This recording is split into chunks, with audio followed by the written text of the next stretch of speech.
Eu gostei muito de ter redigido, ter feito a coleta de dados em termos de uma entrevista, de reportagem, e de ter editado essa página.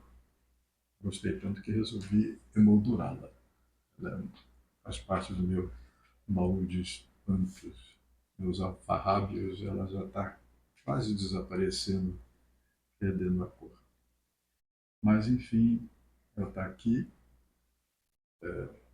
e eu gostaria de falar um pouco sobre ela a respeito da morte de Jacques Lacan, nessa edição que foi feita na primeira página do Caderno B do Jornal do Brasil, em 11 de setembro de 1981. Jacques Lacan, 1901, 1981, 80 anos bem vividos. O título foi uma espécie de provocação. A psicanálise perde o grande teórico. Isto para eu promover uma discussão no meio analítico, porque muitos diziam que Lacan era muito mais importante como teórico do que como clínico.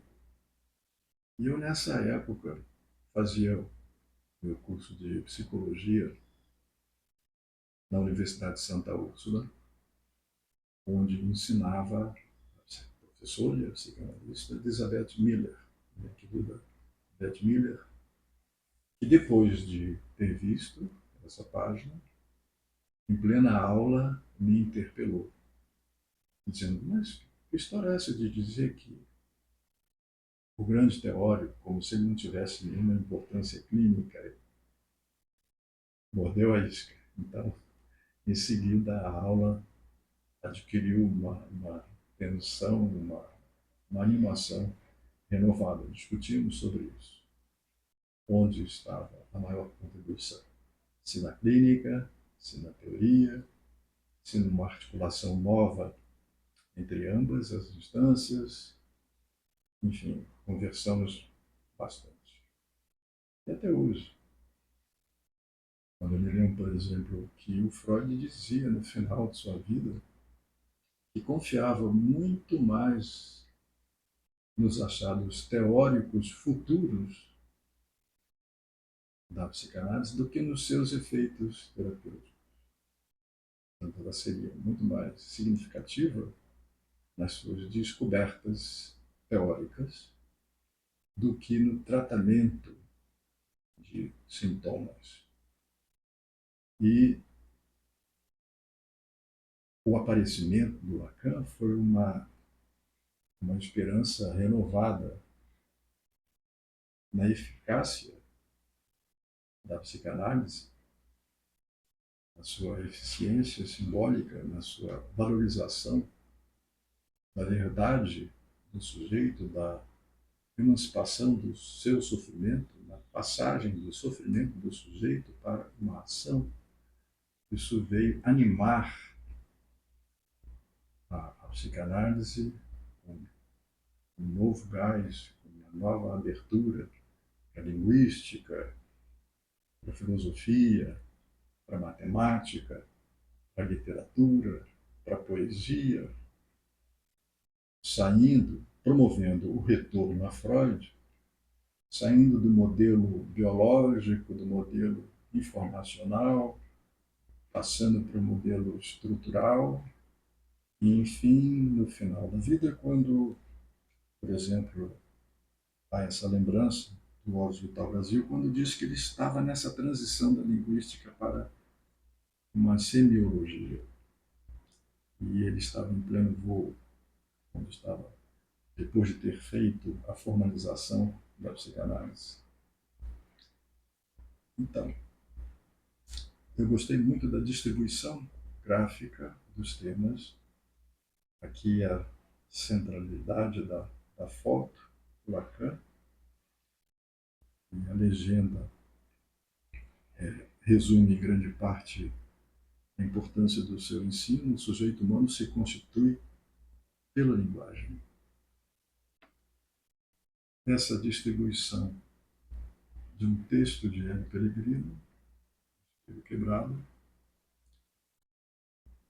a renovação da leitura, promovida pelo Lacan, das obras de Freud, a importância da leitura de Hélio Pellegrino, no sentido da valorização da psicanálise em extensão,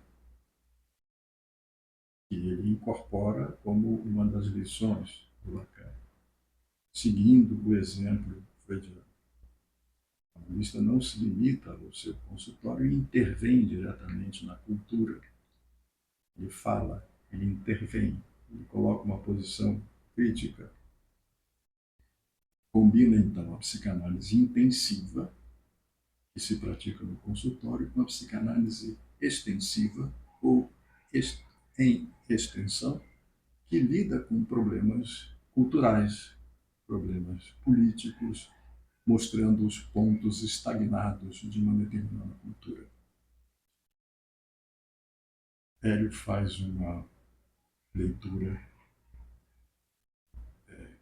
política do Édipo, propõe um pacto civilizatório que renove as formas de relacionamento humano. Na sua generosidade, chega a dizer que ele é, Lacan, um linguista e um matemático. Os críticos do Hélio Pellegrino diziam que não é nada disso, ele nunca foi linguista, ele falava muito mais da linguisteria, da apropriação da linguística pela psicanálise. E também não era um matemático. Ele se aproveitava, se utilizava de algumas noções matemáticas para formalizar a psicanálise na direção de uma ciência transmissível.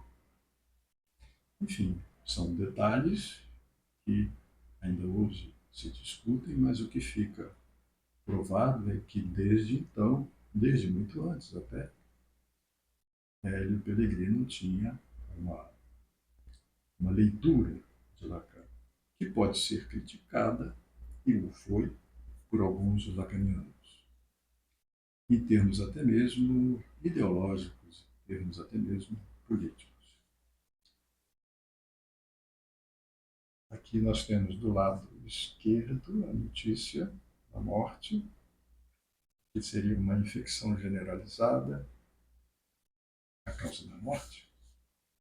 Aqui um tópico que se discute até hoje, análise lacaniana sem preço nem tempo, não tem um preço estabelecido pelo mercado, por uma convenção corporativa, mas enfim, seria o máximo que o sujeito pode pagar segundo a versão de Magno Machado Dias e Beth Milan, os fundadores do Colégio Freudiano do Rio de Janeiro, onde eu estudei.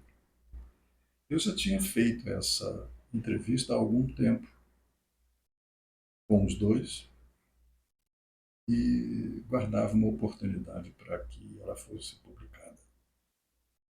Ela surgiu com a morte do Lacan.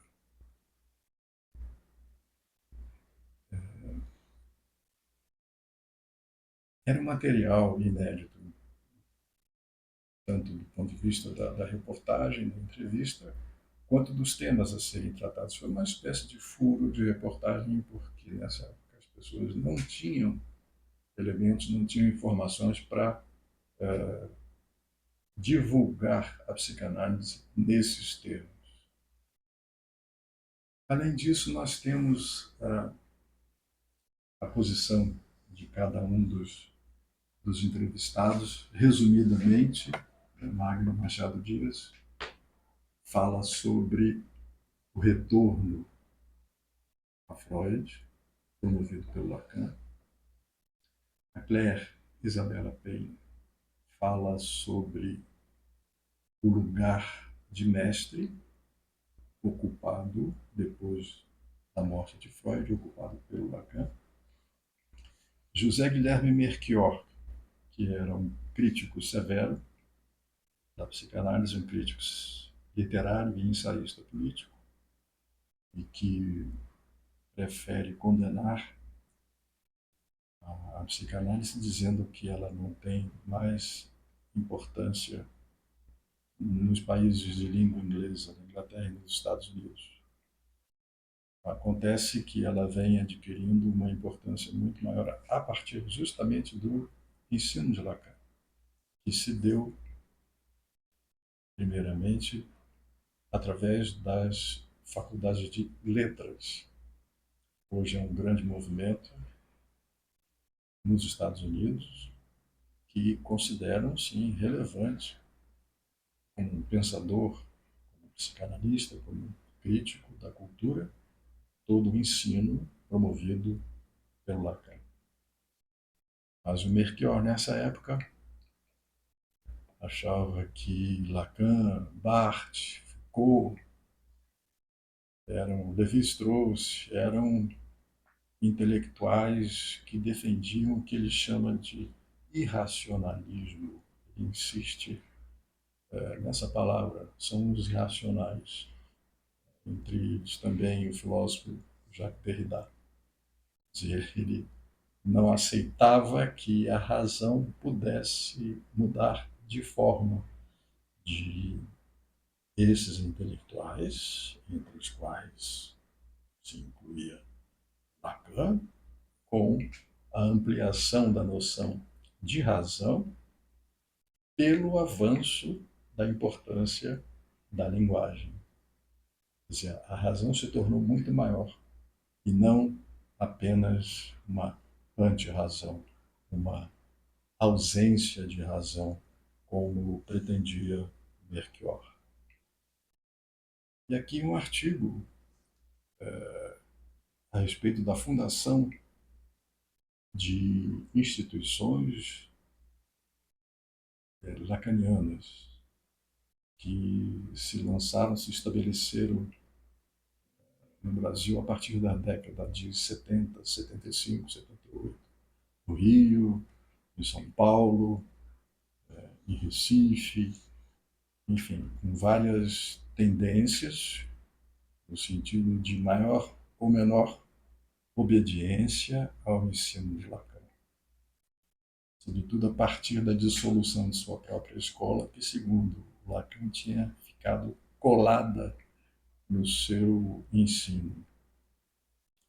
E muitos analistas consideravam que a dissolução foi um gesto arbitrário, autoritário, e outros disseram que, pela dissolução, a escola deixou de existir sem a presença de Lacan, e isso seria, então, uma prova de que a sua interpretação fora correta.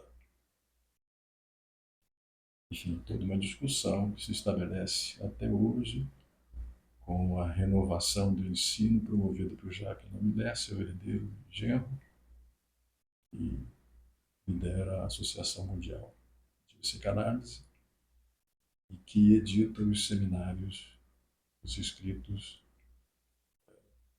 de Lacan. Então aqui eu gostaria também de fazer uma referência ao meu, na época de Santa Úrsula, meu professor de psiquiatria, João Ferreira da Silva Filho, por uma psiquiatria inquieta, que levava em conta a dimensão política de nossa cultura, que está muitas vezes presa a uma cultura europeia ou norte-americana. E aqui dois livros recentes da Larissa Leão de Castro, sobre Hélio Pellegrino, por uma psicanálise política, uma reunião da contribuição do Hélio, dos seus textos, da sua produção literária, poética, e a respeito dessa posição tomada por Hélio em relação às questões da psicanálise no Brasil. E aqui, um grande amigo de Hélio, que faz inconfidências, será no sentido mineiro, já que ele é mineiro, também grande amigo do Hélio, João Batista Lembe Ferreira, que é um dos raros estilistas, tanto na fala quanto na escrita. É um dos raros analistas em que você encontra essa dimensão artística e não apenas acadêmica que a gente costuma encontrar nos textos dos analistas. Aqui diríamos que se trata de um artista da palavra.